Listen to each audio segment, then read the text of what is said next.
Hey everybody, I'm Topher. Welcome to the Blue Collar Beer Gentleman. I started this channel because I'm a fan of craft beer, but I'm on a limited budget, so I wanted to show it was possible to enjoy good quality beers without having to break the bank.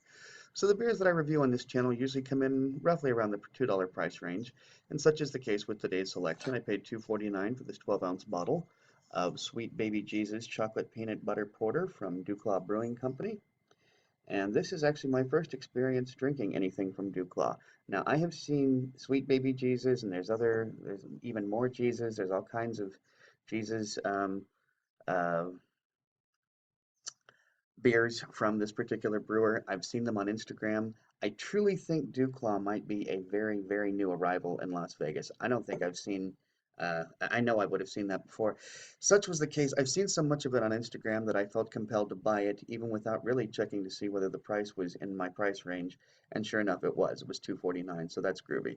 I do not have a Best Buy, an Enjoy by date, or a can or a bottled on date, so there's nothing on there. And because I've never had a beer from Dew Claw before, all I can do is tell you about the brewery itself, which was founded in 1996 by Dave Benfield, who still owns the place. This particular beer was first brewed in 2011. It won the bronze GABF. Those of you who are unfamiliar, GABF is Great American Beer Festival, probably the greatest. Well, it is the greatest American beer festival available. According to the website, when I went and looked it up at Duclaw, this should pour jet black with a tan rocky head. I'm not exactly sure what that means, but rocky head anyway. Full body and have a creamy mouthfeel. Um, it has a 6.2 ABV. Typically, American porters come in between 4.8 and 6.5. 33 IBUs. Typically, American porters come in between 25 and 50. So as you can see, it's pretty much in the, it's on the higher end of the ABV spectrum, but probably about mid-range for the IBU spectrum. 70 of my friends on Untapped have given this a cumulative score of 4.01, so high marks there. 167,000 of us have given it a combined cumulative score of 3.84. Beer Advocate has had 2,739 rankings, giving it an overall score of 86, which on their ranking is very good, with an average score of 3.85. These are all on 5-point scales, so this should go to show you just how well received this beer is. If this has, what was it, 167,000 rankings on Untapped, and it's still at 3.84, that says quite a bit. That actually says that says quite a bit. So anyway, there's the ins and outs of that. Quick note about porters. Porters are the mothers of stouts, meaning that all stouts are porters, not all porters are stouts. Porters originally sprang up in the 18th century. Irish steamivores apparently drank porters as part of their daily routine, and so much so that it came to be known as, they just named the beer after the porters who were carrying luggage and freight and whatnot. So that's how the porters got their name.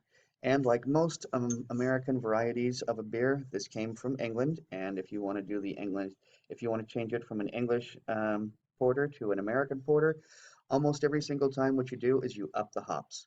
So that is pretty much a standard American trait of beers. And it says here on the bottle cap, craft be shared, craft be cherished, rules be damned. It's my first day with this mouth and I'm trying it out. I'm sorry.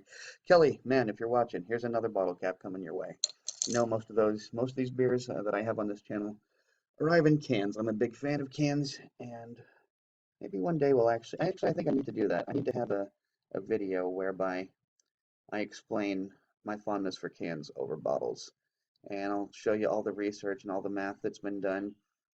If you are unaware, bottles, I'm sorry, cans have the lining of aluminum cans has undergone a great deal of improvement over the past 30 years, to the point now that aluminum can leaves less than half of a percent of residue in whatever it is that you're drinking out of the can. So aluminum cans are better in that respect. This did in fact pour, uh, yeah, actually it is jet black. Now the closer you get down to the bottom where there's more light coming up, it starts to get a little bit more brown, but this is pretty black.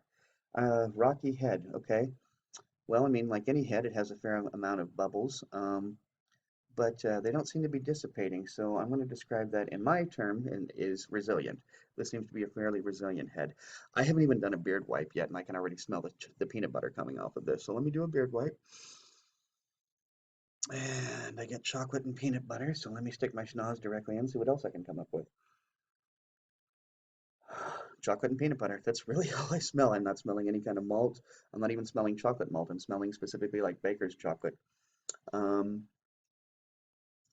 and I am going to describe that as probably medium low carbonation. I can see lots of tiny little bubbles, but they're moving very slowly as if through a heavy, viscous liquid. Um, the bubbles seem to be holding up on this head, so I guess that's what's meant by rocky. And before I can even drink, you can see that we've actually got some pretty decent lacing here. If I do, where can I put this so that you can see the lacing? And yeah, there's just too much glare. Okay, trust me, the lacing is there. So I don't see any reason to quit yapping, to keep yapping my flap. I'm going to start drinking. Cheers.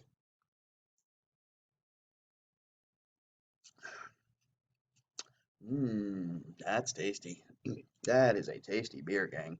Especially if you're like me and one of your favorite candies is Reese's peanut butter cups. I think you're really going to dig this beer. I'm not surprised this beer got high marks.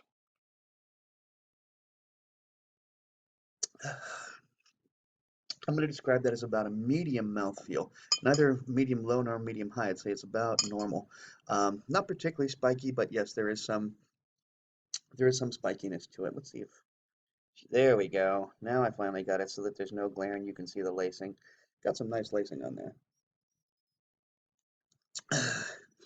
Chocolate and peanut butter, really, that's it. There is just the slightest hint of an alcohol burn on the aftertaste. Just the slightest bit. I'm not even going to go so far as to say that it's boozy. Just the teeniest, tiniest hint. With a 6.2 ABV, it's not surprising to have at least a little bit of a alcohol burn. Um, and the more I drink, it tastes pretty much the same throughout. It does have kind of a creamy finish, and I believe, yeah, it says a creamy mouthfeel. That's definitely on the points. It is a creamy mouthfeel. It is chocolatey and peanut buttery. I'm going to say this is, I mean, sometimes you can have a sort of a sweet beer, but I wouldn't go so far as to call it a dessert beer. I would call this a dessert beer. This is a dessert beer. Really, truly. It's not the kind of beer that I would I enjoy it, but I can see very specific times to drink this beer. And I would think after a hearty meal or with a nice cigar in your mouth, would be a time to drink this beer. This is not a, hey, let's all just have a beer and, drink a beer kind of beer. This is not of that variety. This is not a lawn mowing beer, but nonetheless, it is a good beer. So I too am going to give it a high mark. I'm going to give it a 4.0. I think it's right on the money. I think it's true to form. And doesn't get that extra 0.25 because it arrived in a bottle instead of a can, but that's okay. A 4.0 is still an exceptionally high mark for a good beer. In fact, you know what? Come to think of it, because it's so true to form, I think it deserves more than that. So I'm going to give it a 4.25 the more I think about it. So the beer itself is going to get a 4.25. Doesn't get the extra 0.25, so it doesn't get a 4.5 because it came in a bottle. But all in all, this is still a really good beer. And for $2.49, I'm going to highly recommend this beer to y'all if you have the good fortune of having Duclaw beers available to you. And I can't wait for more beers from Duclaw to show up on Las Vegas shelves. I will definitely be trying more of those. Well, guys, if you like this video, please be sure to like, comment, and subscribe. And until next time, drink good beer and don't break the bank doing it. Cheers.